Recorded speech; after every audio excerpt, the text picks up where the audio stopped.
Así que ahí estamos. Arrancamos entonces. Buen día a todos de nuevo. Les voy a pedir que en reverencia hagamos una oración. Yo los guío, ¿sí? Padre Celestial, que estás en los cielos y también en este lugar, en nuestros corazones, te elevamos esta oración en el nombre de Jesucristo, Señor. Te agradecemos por este fin de semana, por bendecirnos, por cuidarnos, por darnos una nueva oportunidad de esta clase.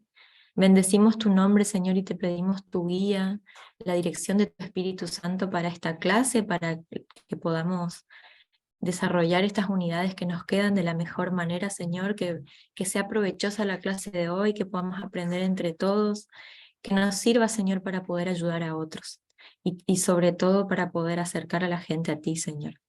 Te agradecemos por todo, te encomendamos esta clase, nuestro día, nuestra vida, Señor, en tu santo nombre, Jesús. Amén.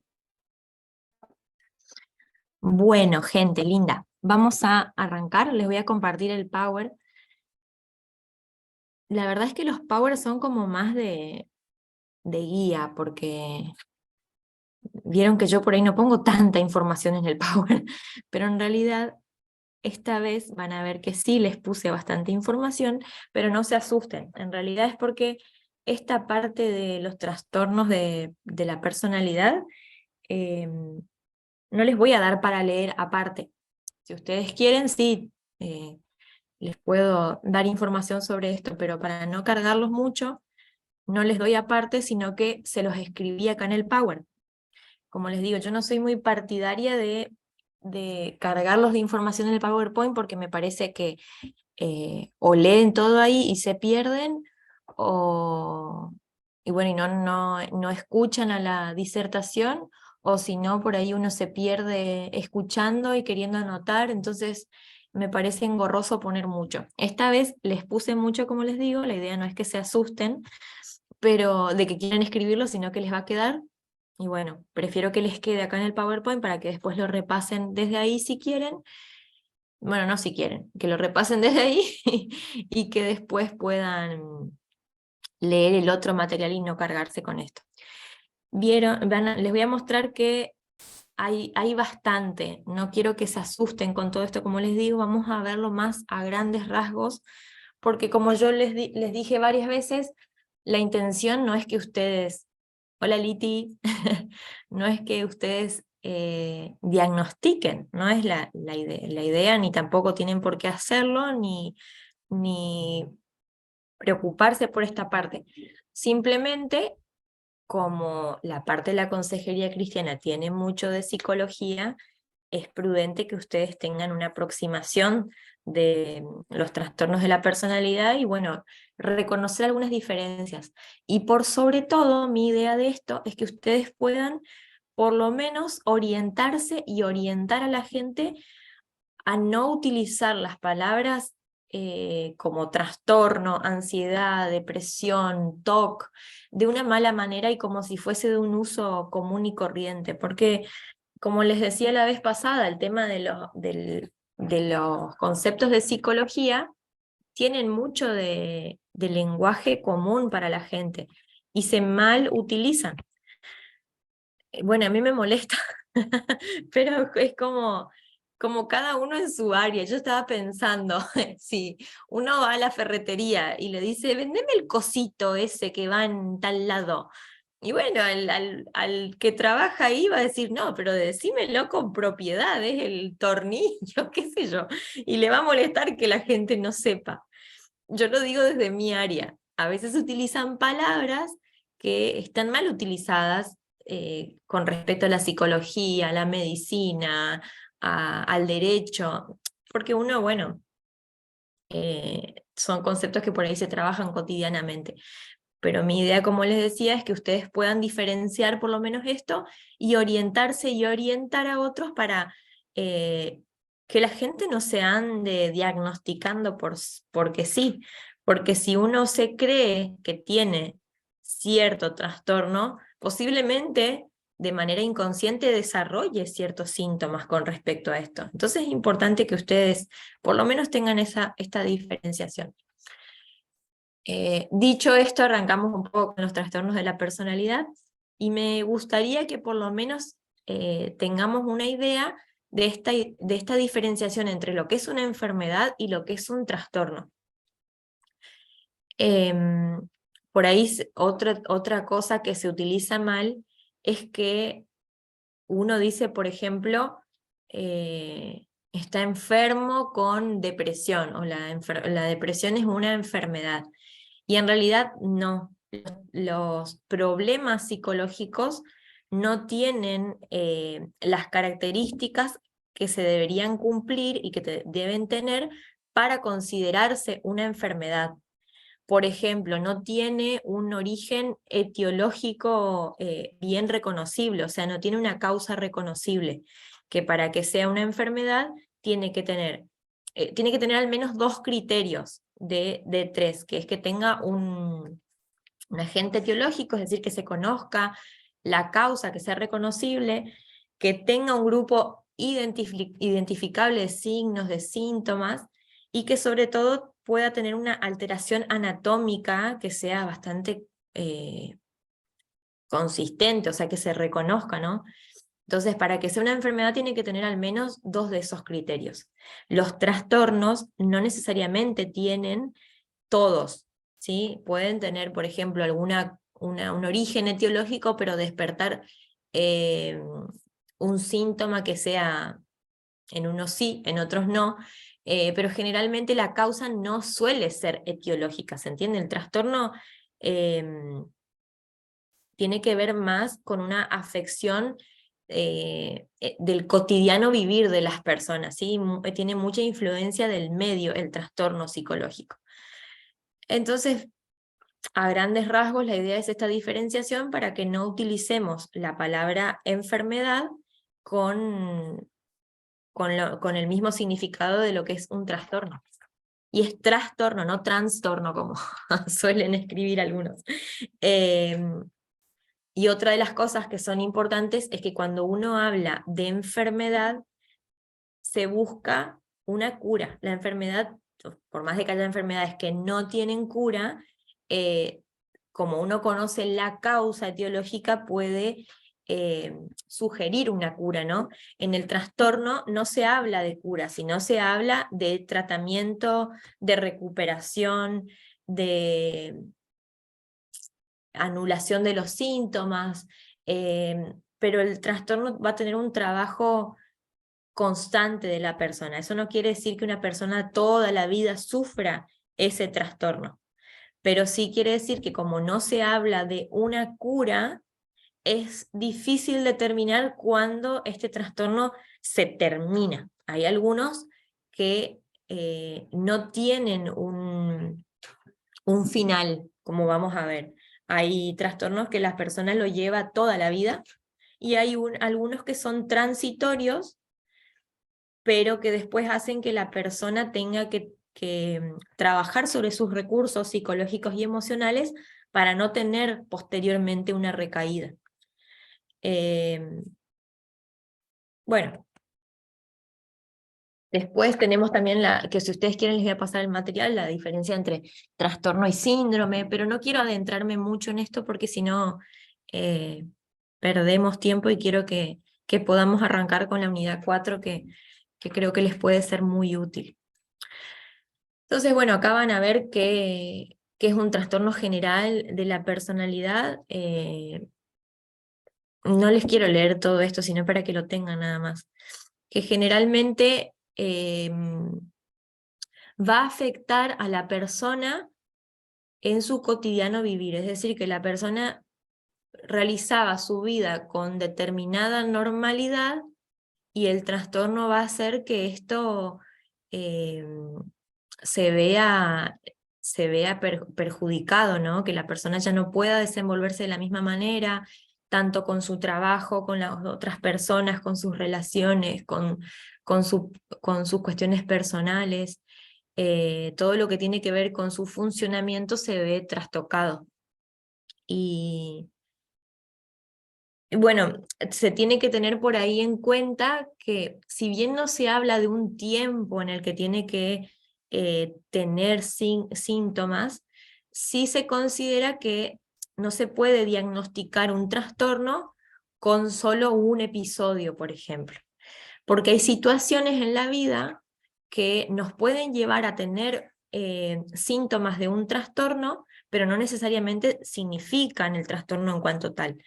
Por ejemplo, eh, la muerte de alguien en una persona que transita un duelo, que fue, por ejemplo, una muerte muy traumática eh, para algún familiar, puede, al vivirlo de manera tan traumática, puede manifestar, por ejemplo, un síntoma psicótico en el que tenga durante ese primer tiempo después del duelo, después de la muerte, alucinaciones, como que, no sé, se aparece, le habla esa persona fallecida, por ejemplo.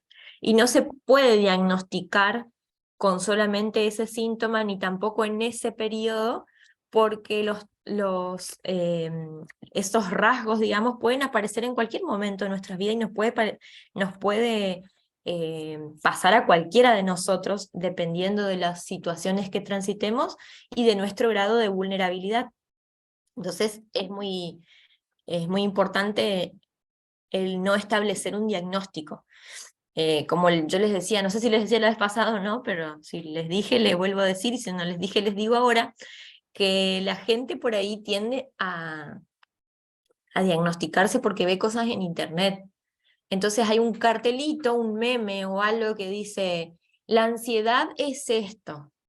Y que si te pones nervioso cada vez que va a pasar algo nuevo, sentís taquicardias o palpitaciones, te cuesta respirar ante tal situación, entonces tenés ansiedad.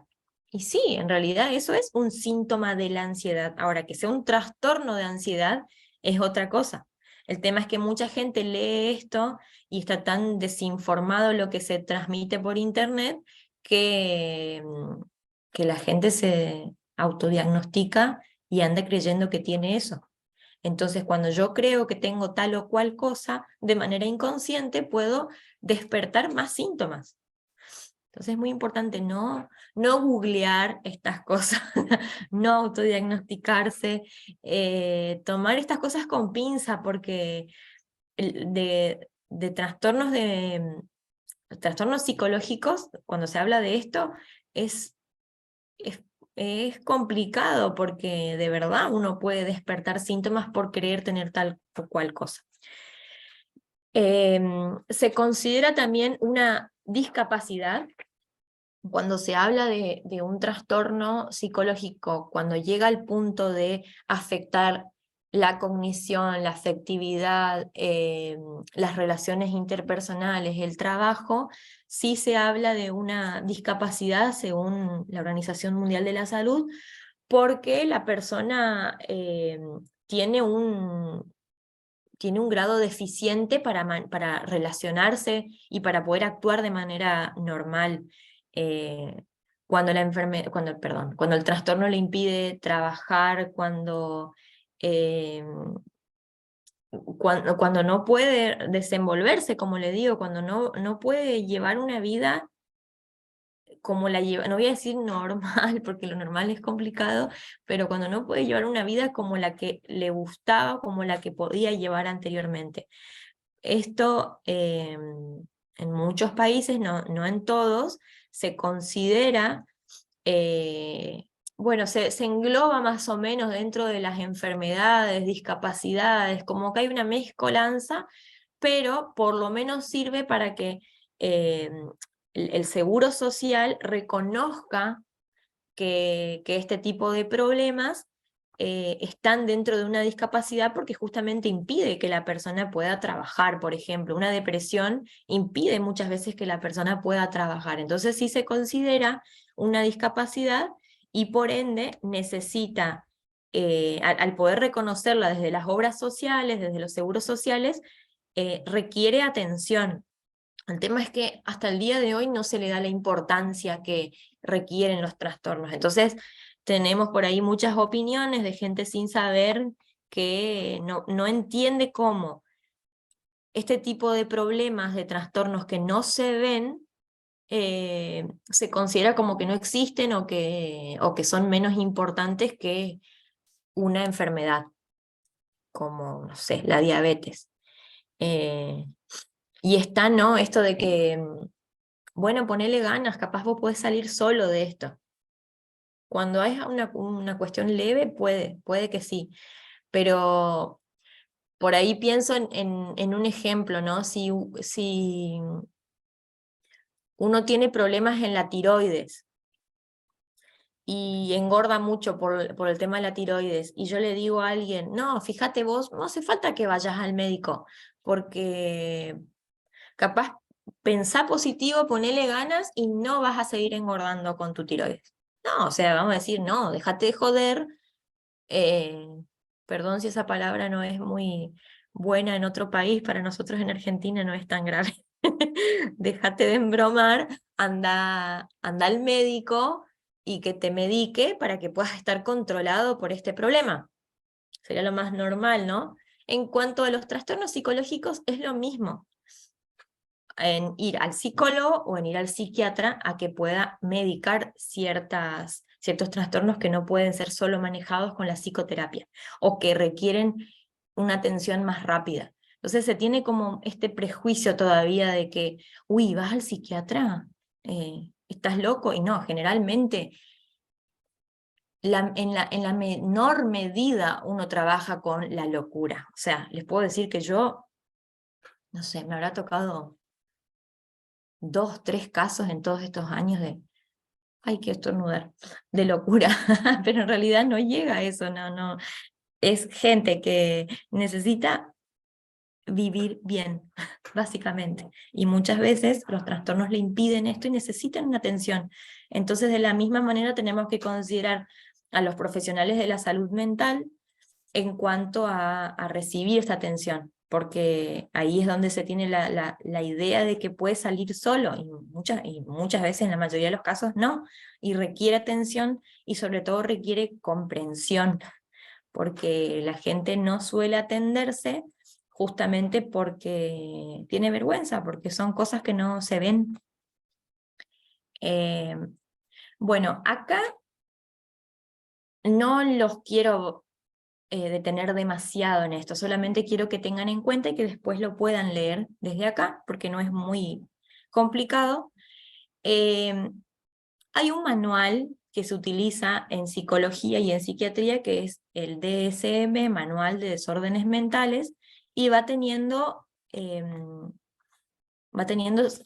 nuevas revisiones.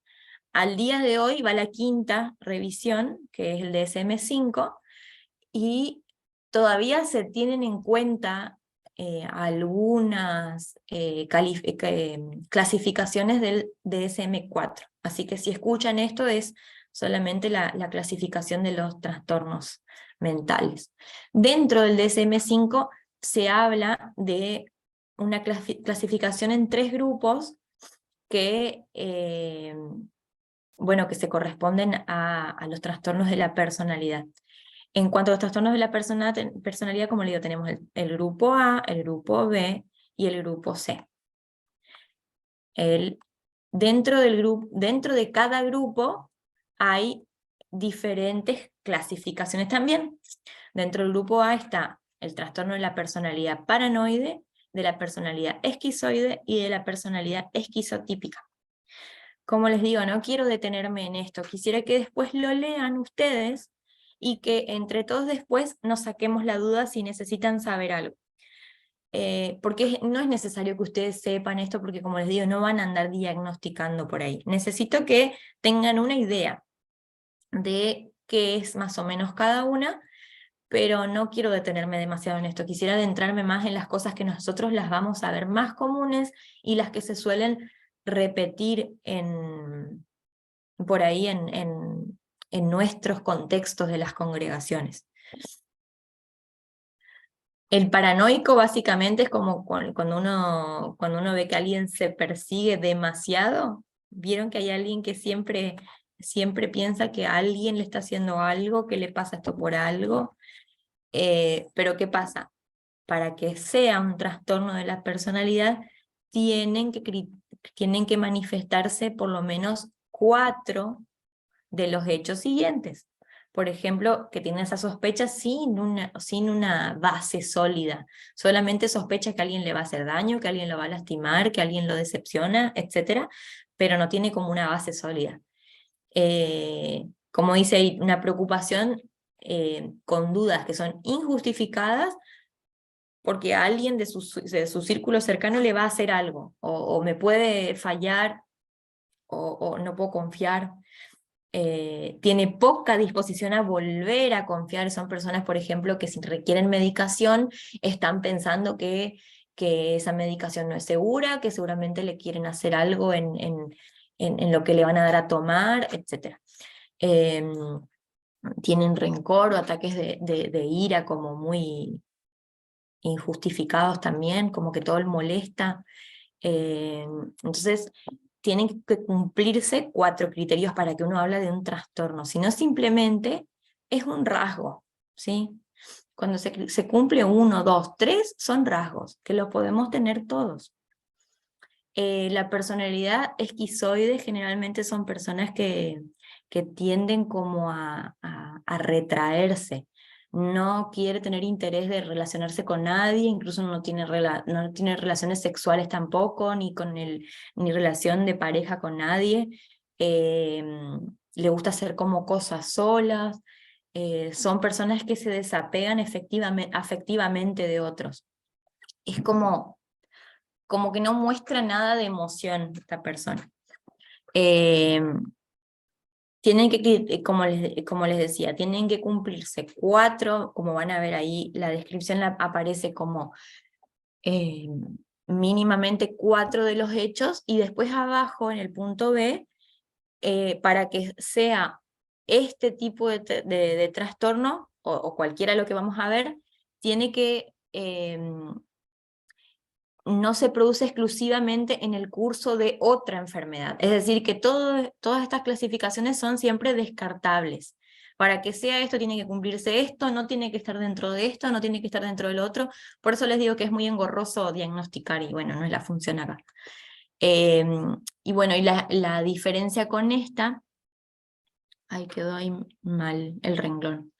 Bueno, acá tiene que tener mínimo 5, que tiene que ver con ya como que aparecen más delirios, ¿sí? Es como que aparece todo esto anterior de la esquizoide, pero aparte como que los pensamientos y el discurso, las verbalizaciones son como más extrañas, como palabras metafóricas o por ahí vagas, o que dice una cosa y después no tiene nada que ver con lo que viene después. Es como que hay una disociación, como vimos la vez pasada, que es esquizo, es de esta división separado. Eh, Como que el afecto tampoco es como muy natural ni muy normal, sino que se ve como que es limitado, como dice ahí, o como que no combina con la situación ni con la persona. Es como un comportamiento más extraño. Digamos que en la personalidad esquizotípica llama la atención la gente que es así, como que uno puede diferenciarlo un poco más. Después, dentro del grupo B, están los trastornos de la personalidad antisocial, que bueno, que no es lo mismo que la esquizoide. Esta acá se manifiesta con 3, o más o menos mínimo 3 de estos hechos que vienen adelante, y bueno, como que dice que se produce después de los 15 años. El antisocial, por ahí lo que uno piensa que es como que el que se retrae, ¿no? El que no quiere relacionarse con otros o demás. Y en realidad tiene que ver un poco con esto, pero es como personas que se escapan de su realidad de manera a veces consciente. Por ejemplo, mentir, por ejemplo, mentiras repetidas, como dice ahí, eh, a veces como para salirse con las suyas, ¿no? Tiene incumplimientos de las normas sociales, se muestra agresivo, irritable, a veces como que busca esa pelea. impulsividad o fracaso para planear con antelación, como que tiene mucho esto del plan, ¿no? Obviamente que la persona no es consciente de que tiene una personalidad antisocial, pero es consciente de muchas de estas conductas. No tiene remordimiento y es irresponsable constantemente. Como que se considera antisocial, ¿por qué? Porque no va acorde a las normas sociales. El antisocial no es el que se retrae es de la personalidad esquizoide. Vieron que son un montón de palabras que se utilizan mal. Después está el trastorno límite de la personalidad, que bueno, esta por ahí es un poco más conocida, se habla un poco más. Y esta acá tiene que tener mínimo 5 hechos. Hay mucho de imaginado, ¿sí? Acá se imagina mucho la personalidad, la persona. Tiene una alteración en la identidad, a veces se molesta mucho o se persigue mucho con su imagen, es muy inestable, un día bien, el otro día mal, es muy impulsiva. eh, Como dice, impulsividad en 2 o más áreas que son potencialmente autolesivas. Por ejemplo, gasta demasiado, se relaciona sexualmente con cualquier persona y obviamente que eso le lastima, atracones alimentarios. eh, Como dice ahí, hay cosas que se van descartando, no todas significan que va a ser eso. eh, el cambio de ánimo es muy notable, siente demasiado vacío, tiene un enojo como que desmedido, y a veces, como dice ahí, pueden haber ideas paranoides, es decir, que ideas de persecución que pueden ser transitorias, que tienen que ver con el momento de estrés o el momento de ansiedad que está sufriendo esa persona. Se siente como desamparado, desamparada esa persona.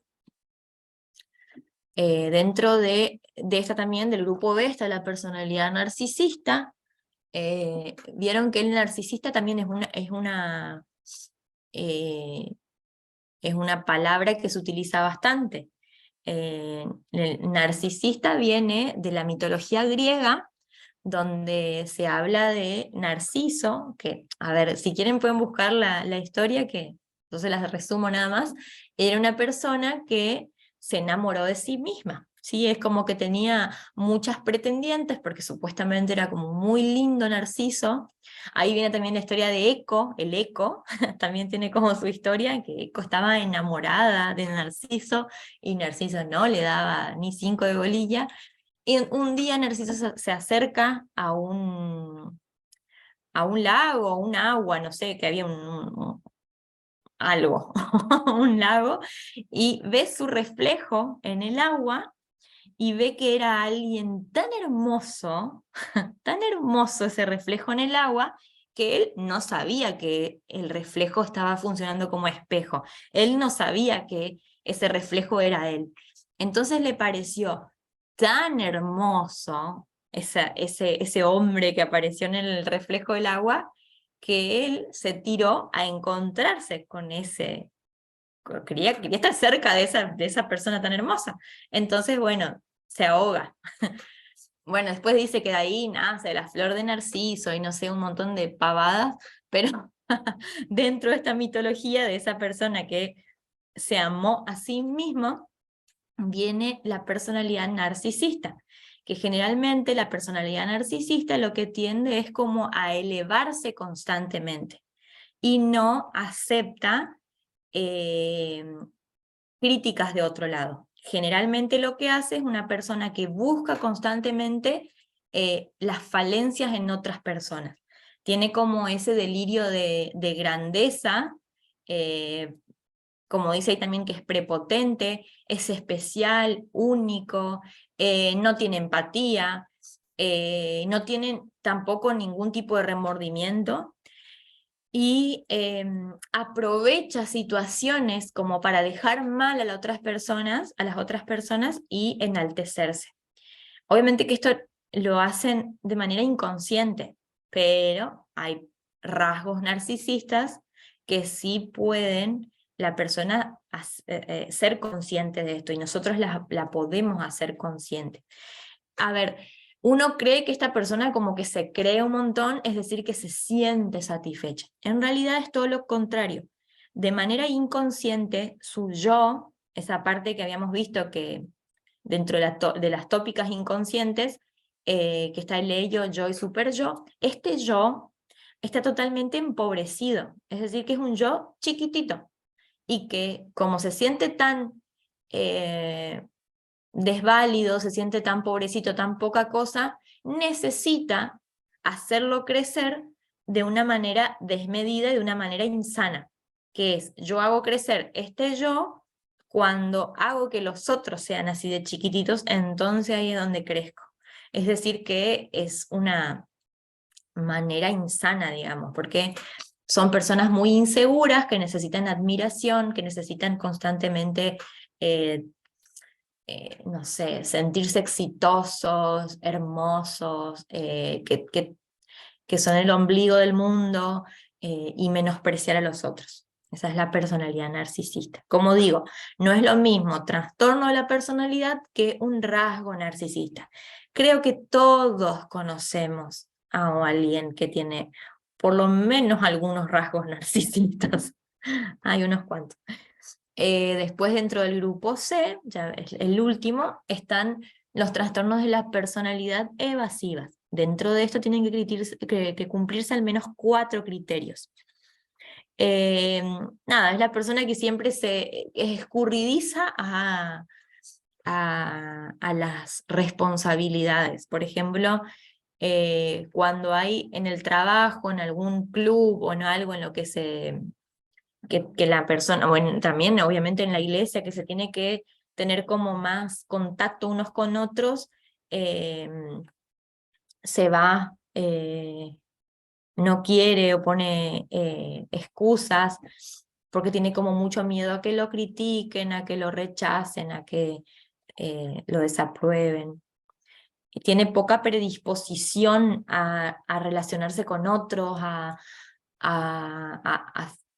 ser parte de alguna actividad, como eso, constantemente manifiesta inseguridad y miedo, temor como a la crítica, se ve inhibido, se ve como inútil ante las situaciones en las que tiene que hacer una actividad, siempre piensa que es inferior, y bueno, se muestra reacio a cómo asumir algún riesgo, a lo que implique algo nuevo. Siempre se queda como en lo conocido, al margen.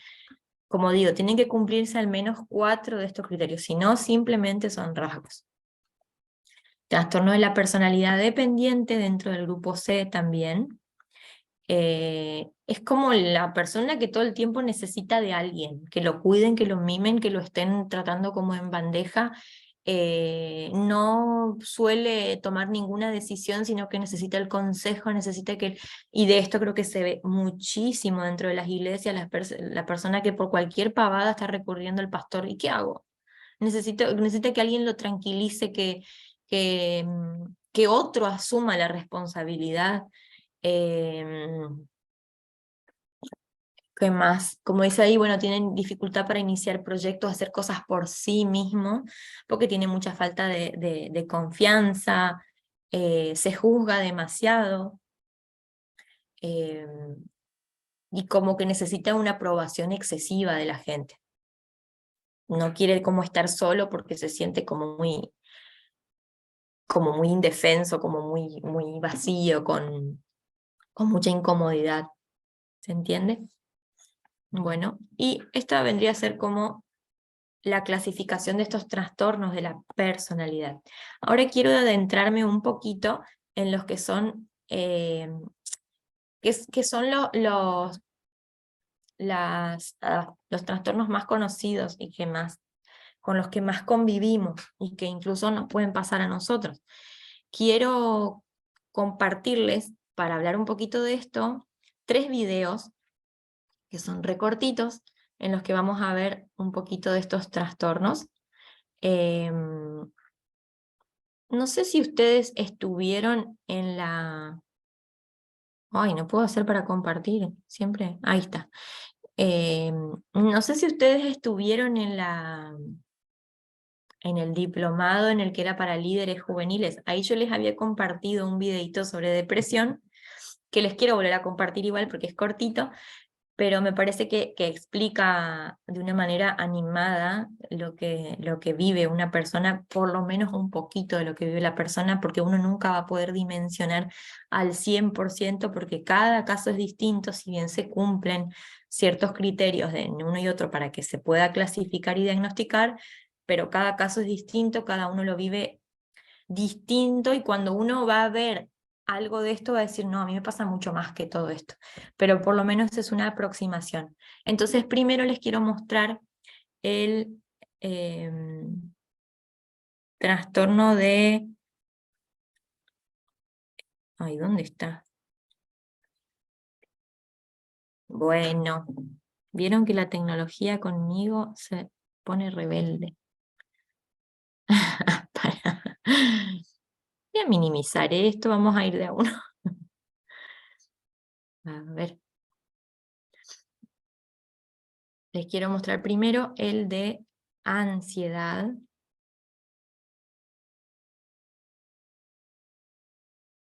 Bueno, vamos a ver si lo puedo.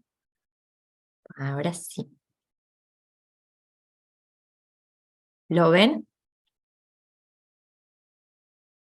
Bien. Bueno, este es, como ven, es muy cortito, que más o menos se explica un poquito. Díganme si lo escuchan. A ver. No, no se oye todavía. Ok, brother, ya voy saliendo. En breve te veo, ¿ok?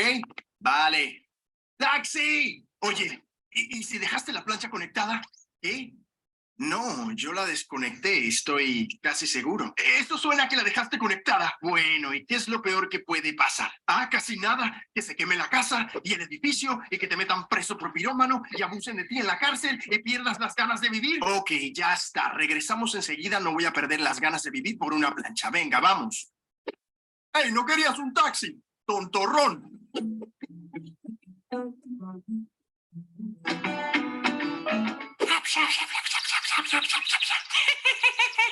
Se están riendo de ti. ¿Cómo se van a estar riendo de mí si ni siquiera me conocen? Te digo que se están riendo de ti. ¿De qué se pueden estar riendo? A ver, no sé, tú sabrás de tu cara, de tu aspecto, de tu vida. ¿Ah?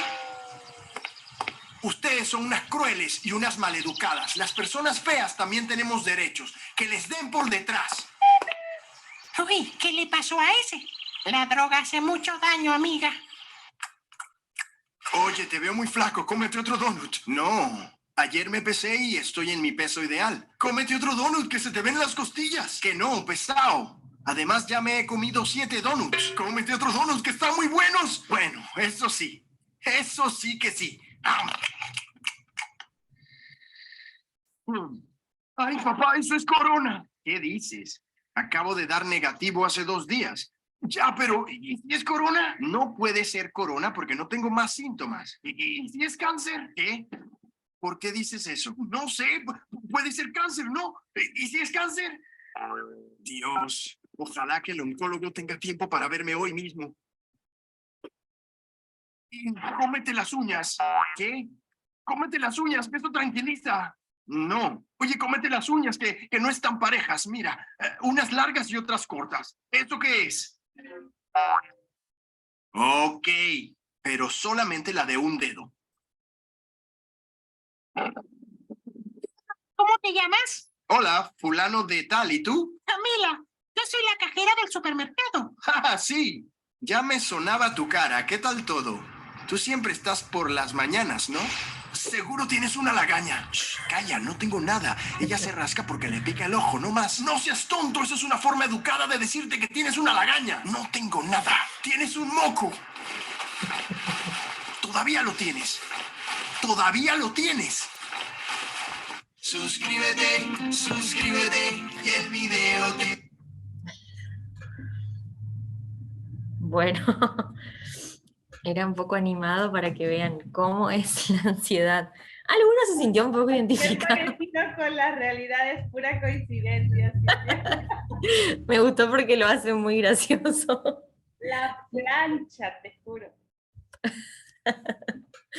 Bueno, la idea no era buscar identificaciones, sino simplemente poner un poquito eh, en humor lo que muchas veces significa algo que no es tan gracioso. Yo solamente lo quise representar así porque, bueno, era como un video muy cortito y porque, a ver, lo explica de manera graciosa para que uno como que lo entienda y lo interprete, pero sabemos muy bien, y más las personas que lo viven, que no es algo gracioso. No es nada gracioso vivir un trastorno de personalidad, ningún trastorno psicológico. Entonces, bueno, a ver, dije esto y quiero hacer una salvedad entre la diferencia entre un trastorno de personalidad y un trastorno psicológico. Parece lo mismo, pero no es. El trastorno de personalidad tiende o sea, hace referencia a que la personalidad va a ser generalmente así durante toda la vida, ¿sí? Esa es la parte del trastorno de personalidad. Se pueden utilizar con ciertos tratamientos que hacen, o tratamientos tanto psicológicos o psicoterapéuticos, y con medicación que hacen reducir los síntomas y que la persona pueda vivir más estable, pero generalmente son personas que siempre van a tener tratamiento. En cuanto a los trastornos psicológicos, si bien es algo con lo que se va a tener que lidiar, quizás, por ejemplo, con una cuestión del pensamiento, sí podemos llegar como a una finalización o una alta de un trastorno de ansiedad, un trastorno depresivo y demás. ¿Sí? Es como que podemos decir que, entre comillas y con cuidado, se curó, ¿sí? Pero generalmente una persona ansiosa siempre va a ser ansiosa, pero no necesariamente tiene que estar sufriendo de un trastorno de ansiedad. Sabemos que la ansiedad es necesaria.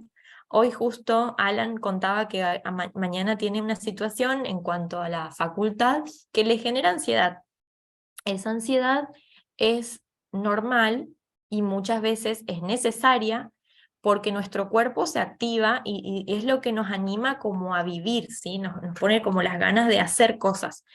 Y la idea de la ansiedad es que se active y luego se desactive. Es decir, que tenemos como un momento, un pico de ansiedad que es elevado, es decir, que mi cuerpo se pone como un poco más hipervigilante, se pone como más alerta, puede que aparezcan dolores de panza, taquicardias, a veces pueden que no transpiren las manos, que tendamos a querer mordernos las uñas, como que aparezcan ciertos síntomas que son propios de la ansiedad sana e insana, pero que estos síntomas se dan de manera más leve y tienden a desaparecer cuando la causa de la ansiedad desaparece. Por ejemplo, Alan va a hacer mañana esta actividad y cuando la termine, la idea es que todos estos niveles de ansiedad bajen. Cuando uno va a rendir un examen es el mayor ejemplo, ¿no? De que uno o tiene que dar una charla o algo, que se pone nervioso, se pone, como solemos decir todo el tiempo, se pone ansioso. Pero está bien, es una ansiedad necesaria porque nos activa y nos da ganas de vivir. Con el tema del COVID, por ejemplo, fue muy complicado porque llegó a ser una ansiedad que lastimó, porque estábamos con esto de, sí, tantos días de, ay, no me sale la palabra, de quedarnos encerrados. Ay, ¿Aislamiento? aislamiento. Tantos días de aislamiento y se termina. Ah, bueno. Después, de nuevo, 15 días más, 15 días más, 15 días más.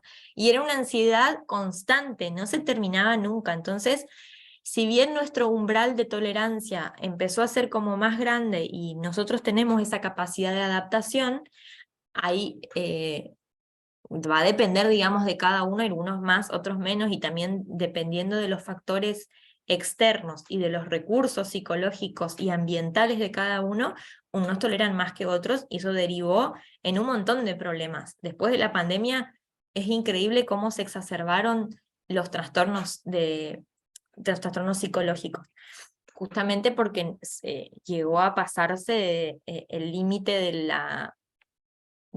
la tolerancia a esa ansiedad. Entonces, dentro de la ansiedad, entendamos que es una emoción necesaria, pero como trastorno de ansiedad, ahí tenemos como clasificaciones, ahí les puse, no quiero detenerme al 100 en esto, sino simplemente saber que cuando se habla de ansiedad generalizada, por ejemplo, el famoso TAG, hay una preocupación excesiva como la del videíto, por ejemplo, por un montón de situaciones, que es como la ansiedad no es muy intensa, pero es continua y es estresante por todo el tiempo, digamos. ¿Qué pasa con la ansiedad como veíamos ahí? Cuando la persona tiende a como hacerle caso a la ansiedad, se calma por momentos, pero después esto es un círculo que no para y bueno. Tenemos diferentes clasificaciones, que ahí está el trastorno de pánico o el ataque de pánico. Es un tipo de ansiedad, que los ataques de pánico implican una ansiedad extrema. El pánico, a diferencia del miedo, es un miedo excesivo, sin un fundamento real, y desborda a la persona porque incluso le da muchos síntomas físicos. Sienten que se van a ahogar, que se van a asfixiar, que no pueden respirar bien, que el aire no llega, que le duele mucho la panza, que quieren salir corriendo y no saben dónde estar. Nada, son sensaciones muy horribles, que generalmente ahí se pueden aplicar un montón de técnicas de relajación, lo que es mindfulness, todo lo que es la relajación y tratar de trabajar sobre las ideas preconcebidas que llevan a esa ansiedad, pero generalmente con medicación esto reduce muchísimo y se puede trabajar mejor con la persona. La agorafobia, estar entre un grupo, como encontrarse, por ejemplo, en un lugar con mucha gente, en un teatro, por ejemplo, algo que haga sentir que ese lugar no es seguro. Bueno, la fobia social es que va a pasar algo con alguien más, que se va a sentir humillado, que se va a sentir rechazado, que tiene miedo a salir. Después, dentro del trastorno de ansiedad, en las fobias específicas, es tener un miedo concreto a algo específico y es un miedo desmedido, tanto a bichos, animales, bueno, cosas concretas. Dice ahí, por ejemplo, la sangre. No es, por ejemplo, tenerle miedo a una rana, no, es tener un miedo excesivo, es que realmente la persona no pueda estar frente a esa cosa, bicho o lo que sea. A mí hay un bicho que me da mucho terror, que creo que en todos estos años lo fui superando un poco más, que no quiero ni decir la palabra de ese bicho porque la digo y me hace sentir feo, pero la voy a decir, las arañas. Las odio. Y es horrible, es una sensación espantosa.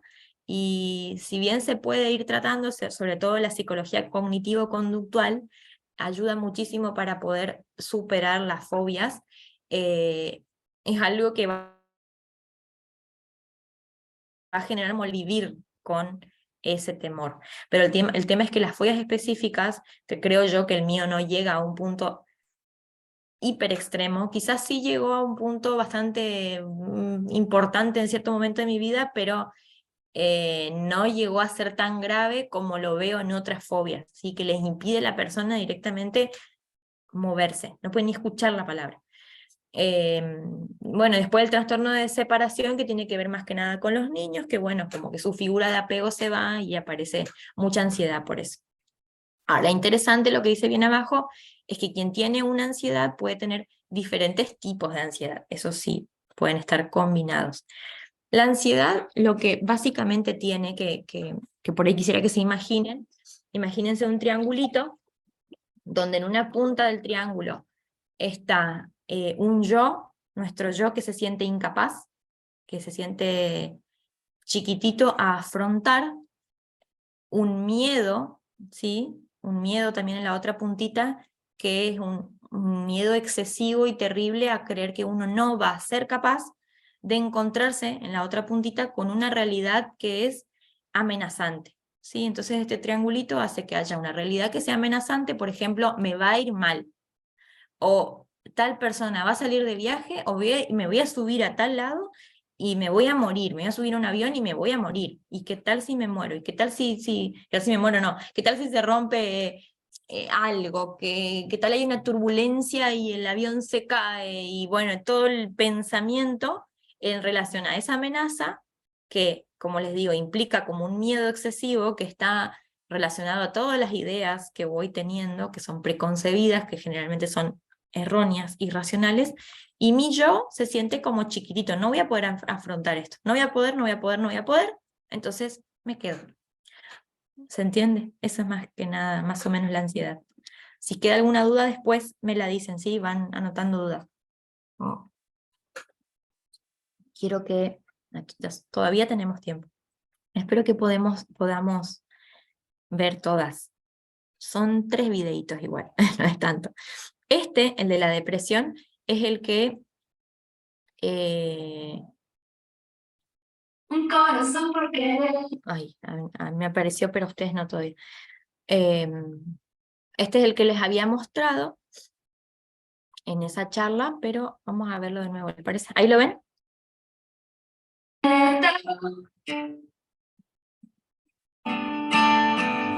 Yo tenía un perro negro. Su nombre era Depresión. Cada vez que el perro aparecía, me sentía vacío y la vida parecía detenerse. Sin ninguna razón y en cualquier momento, me sorprendía visitándome.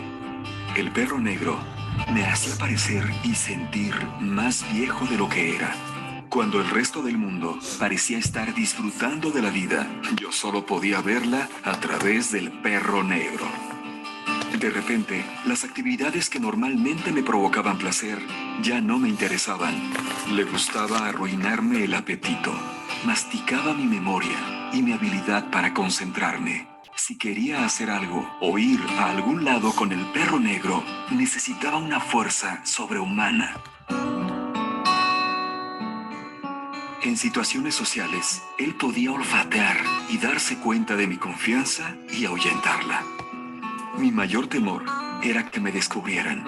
Me preocupaba que la gente me juzgara. Debido a la vergüenza y al estigma del perro negro, yo estaba constantemente preocupado que me descubrieran, por lo que invertía una gran cantidad de energía en ocultarlo. Mentir para ocultar tus emociones es agotador. El perro negro podía hacerme pensar y decir cosas negativas. Podía transformarme en una persona irritable y hacer difícil para los demás el estar cerca de mí. Podía llevarse mi amor y enterrar mi intimidad. Por sobre todas las cosas, él amaba despertarme con pensamientos sumamente repetitivos y negativos. También le gustaba recordarme cuán agotado estaría al día siguiente. Tener un perro negro en tu vida no se trata de sentirte un poco abatido o triste, sino de sentirte totalmente desprovisto o vacío de sentimientos. A medida que fui creciendo, el perro negro se hizo más grande y comenzó a estar alrededor mío todo el tiempo. Intentaba ahuyentarlo con cualquier cosa que yo pensaba que lo haría irse corriendo, pero con mucha frecuencia, él me caía encima y salía airoso. De caer se me hizo más fácil que levantarme de nuevo. Así es que me hice bastante bueno en automedicarme, lo que en realidad nunca me ayudó. Al final me sentía totalmente aislado de todo y de todos. El perro negro había por fin logrado secuestrar mi vida. Cuando se pierde toda la alegría en la vida, uno comienza a preguntarse qué sentido tiene. Afortunadamente, ese fue el momento en que busqué ayuda profesional. Ese fue el primer paso hacia la recuperación y un importante punto de inflexión en mi vida. Aprendí que no importa quién seas, el perro negro afecta a millones y millones de personas. Es una cuestión que le puede tocar a cualquiera. También aprendí que no existe una bala de plata o una píldora mágica. La medicación puede ayudar a algunos, mientras que otros pueden necesitar un enfoque completamente diferente. También aprendí que el ser emocionalmente genuino y auténtico con los que están cerca de ti puede ser un poderoso elemento de cambio. Lo más importante es que aprendí a no tener miedo del perro negro y hasta le enseñé algunos trucos nuevos por mi cuenta. Cuando más cansado y estresado estás, más alto ladra, por lo que es importante aprender a calmar y relajar tu mente. Está probado clínicamente que el ejercicio regular puede ser tan efectivo para tratar la depresión leve como los antidepresivos. Entonces, sal a pasear o a correr y deja atrás a la bestia. Lleva un diario sobre tus estados de ánimo. El anotar tus pensamientos en un papel puede ser catártico y a menudo ayuda a ver con más claridad. También mantén un registro de las cosas por las que debes estar agradecido. Lo más importante para recordar es que no importa cuán seria se ponga la situación, si tomas los pasos adecuados y hablas con la gente adecuada, los días del perro negro pasarán. No voy a decir que estoy agradecido al perro negro, pero él ha sido un maestro increíble. Me obligó a reconsiderar y simplificar mi vida. Aprendí que más que huir de los problemas, es mejor abrazarlos. El perro negro va a ser siempre parte de mi vida, pero ya no volverá a ser la bestia que era. Tenemos un acuerdo. A través del conocimiento, la paciencia, la disciplina y el humor, aprendí que se puede curar al peor perro negro. Si estás en dificultad, nunca tengas miedo de pedir ayuda. Bueno, está bueno, ¿no? A mí me encanta ese videito para explicarlo un poco. Como les digo, por ahí el que transitó por esto, el perro negro se queda chico. Sin embargo, explica un poco la realidad de lo que es esta carga que implica un trastorno depresivo. El trastorno depresivo también es uno de los que se mal utilizan, es una palabra que se mal utiliza porque por cualquier cosa que pasa, ay, estoy depre. En realidad es como una burla al que realmente pasa este tipo de trastorno. El trastorno depresivo también tiene clasificaciones. ¿Vieron que decía ahí en el videito? Bueno, creo que ya les dio también algunos tips que ustedes pueden tener en cuenta, como para, no sé, por ejemplo, si les toca una persona que está pasando con ese proceso, bueno, llevar un registro, un diario, hacer deporte, alimentarse bien, como que por ahí pueden amigarse un poco con esta situación. Lo mejor que uno puede hacer es, primero y principal, reconocer que hay depresión, porque generalmente lo que se suele hacer es como taparla.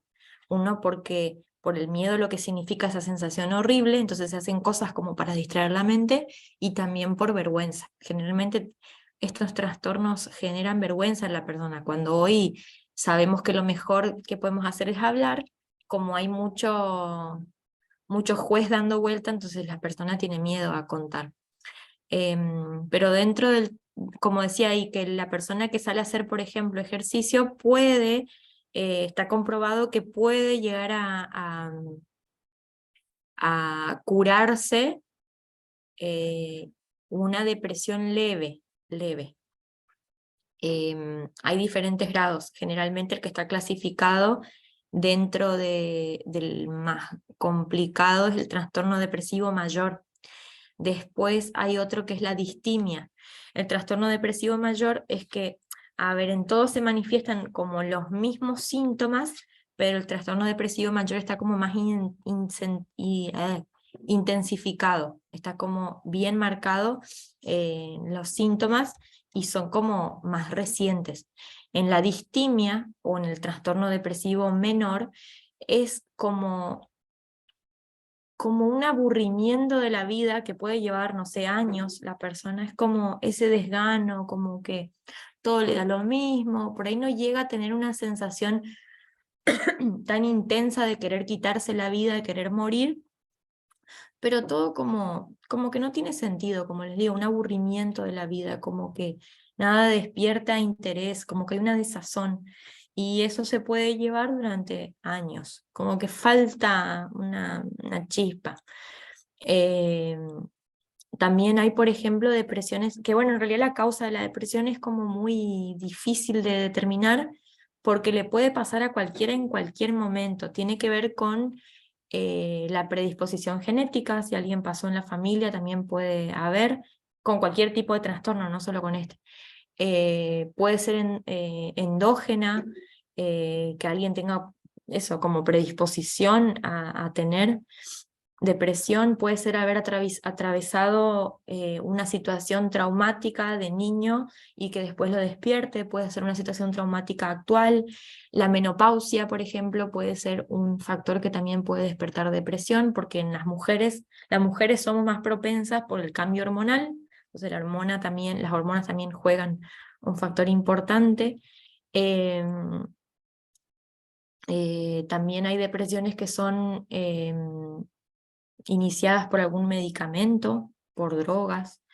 También está la depresión perinatal o también la conocida como la depresión postparto. En realidad hay que hacer una salvedad acá, que por ahí veo que se confunde mucho, que una cosa es la tristeza puerperal o tristeza postparto o también llamada baby blues, que es cuando al momento de nacer el bebé, durante el primer mes, hay una bajada de hormonas importante, justamente porque, bueno, durante el embarazo ahí los niveles de hormonas están desnivelados y después como que todo eso vuelve a su lugar original pero de manera brusca. Entonces lo que significa el cambio, el no dormir bien con ese bebé en la casa, con todo el rol nuevo, porque nace un bebé, nace una mamá, dicen, con todo ese tipo de vulnerabilidad con la que viene una puérpera en ese primer mes, puede despertar todos los síntomas de una depresión, pero si se van al mes, no es depresión postparto. Ahora, si continúa después del mes toda esta sensación, sí se habla de una depresión postparto, y generalmente la depresión postparto arranca en embarazo, entonces es depresión perinatal. Les puedo dar cátedra de esto aparte para explicarles lo horrible que es, pero no quiero adentrarme en esto, pero sí les digo que, que requiere atención. Requiere atención porque es muy difícil solo, más cuando se trata de que uno tiene que hacerse cargo de una personita que depende pura y exclusivamente de uno. Porque en las otras depresiones, en la que no implica esto, digamos, es como que la persona maneja su vida solo, por decirlo de alguna manera. Eso no quiere decir que no tenga responsabilidades. A lo que voy es que es un estado de mucha vulnerabilidad en el puerperio, porque esa personita depende de la mamá. Sí, Liti, vas a decir algo. Sí, hola, ¿qué tal? Quería Hola. decir algo justamente por el momento, lo que estás compartiendo es algo que, bueno, que yo viví, y después de haberlo vivido empecé a ayudar a las mamás en ese sentido. Qué bueno. O sea, después que nace el bebé, todos vienen y se tiran encima el bebé, es el bebé, el bebé, el bebé. Y la madre, que tampoco se siente bien, es como desplazada ahí, ¿no? Entonces yo cuando voy a visitar una mujer, una hermana o alguien que tuvo un bebé, siempre me dispongo de llevar, o sea, 2 regalos, uno en especial para mimar a la mamá Sí, y sí, uno para el bebé, ¿no? Y si hay hermanitos, para el hermanito también, ¿no? yo pienso O lo sea, yo mismo. viví ese desplazamiento en el posparto y bueno, y la pasé mal, y bueno, y después empecé a tener ese cuidado, pero de mí misma, y ahora veo que vos lo estás comentando, entonces digo, bueno, es muy cierto, quería apoyar esto. Gracias. Gracias Liti. Bueno, es cierto que de esto tampoco se habla mucho porque se tiene como, a ver, con cualquier tipo de trastorno depresivo, ¿no? Hay mucho prejuicio en cuanto a decir, se supone que ciertos momentos en la vida tienen que ser de diferente manera, y por qué lo estás sintiendo así. Entonces por eso suele generar como retraimiento por parte de la persona, porque no sabe explicar por qué, porque creo que nadie en la vida va a elegir sentirse mal porque sí, pero igual tiene ese prejuicio. Entonces Es ahí donde incluso uno mismo no entiende por qué atraviesa ciertas cuestiones.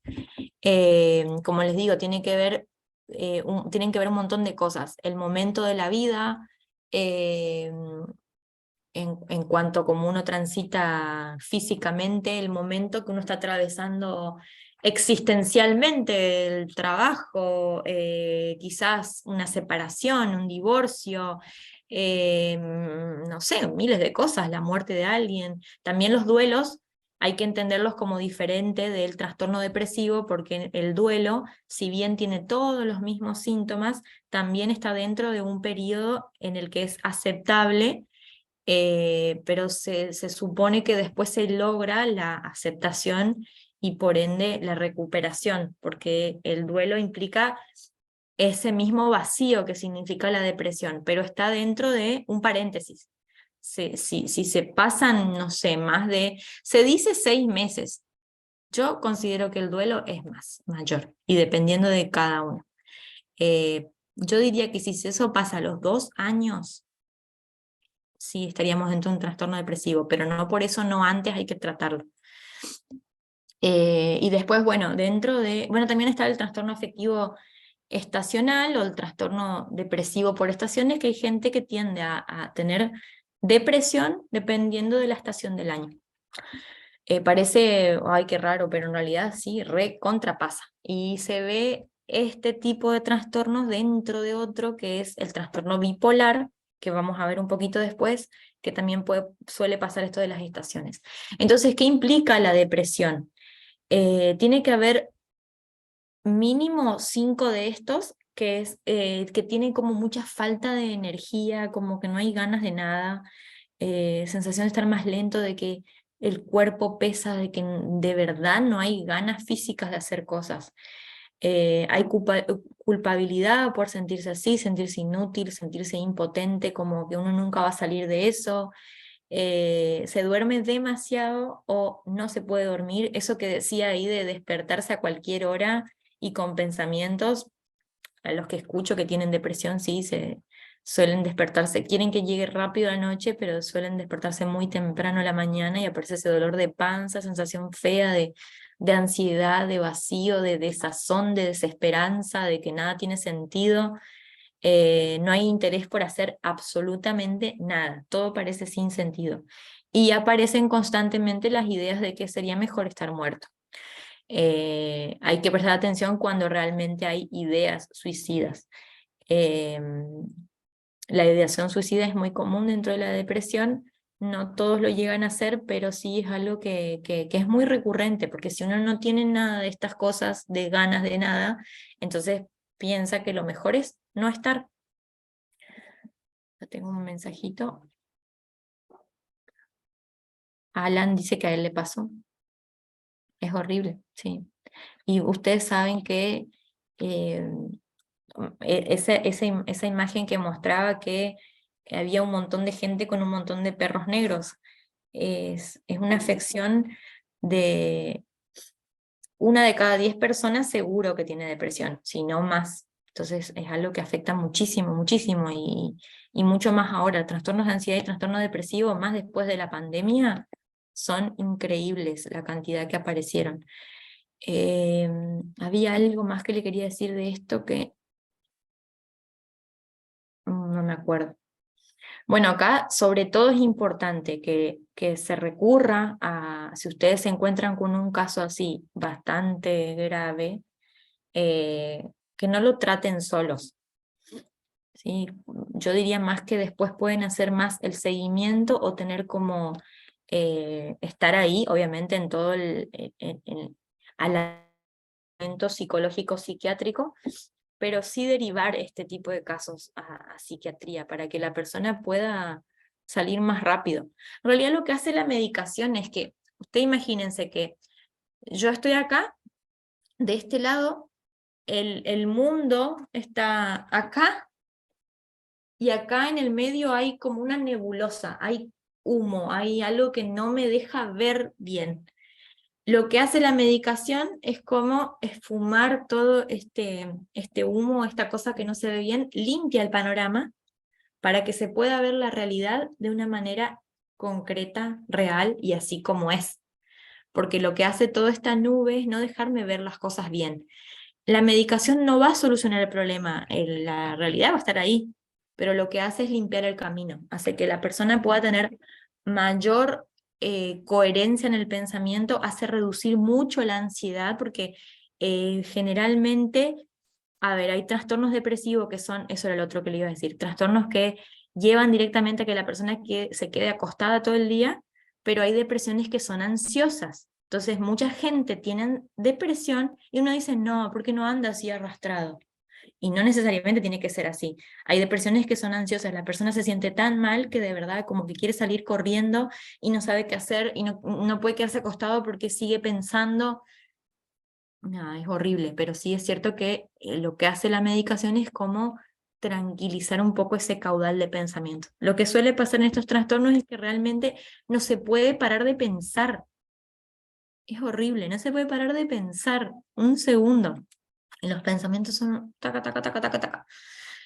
Entonces, en estos casos, si bien es buenísimo que lo acompañen, yo creo que no hay nada mejor para estas situaciones en tener muchos recursos, mucha gente que acompañe, por más de que la persona no quiera estar con nadie, tampoco quiere estar sola. Es toda esa sensación ambivalente, pero alimentarse bien, aunque no se tenga hambre, salir a hacer deporte, por lo menos a caminar primero, tratar de hacer una actividad manual, eso ayuda muchísimo, tener un registro de pensamientos, bueno, esto puede ayudar un montón. ¿A qué hora estamos? ¡Ay, 20! Claro que no me dijeron ahí, recreo. Bueno, ¿hacemos recreíto hasta las 1:30? Esta vez solo 10 minutos. 12 minutos porque son 10:18. Nos vemos en un ratito.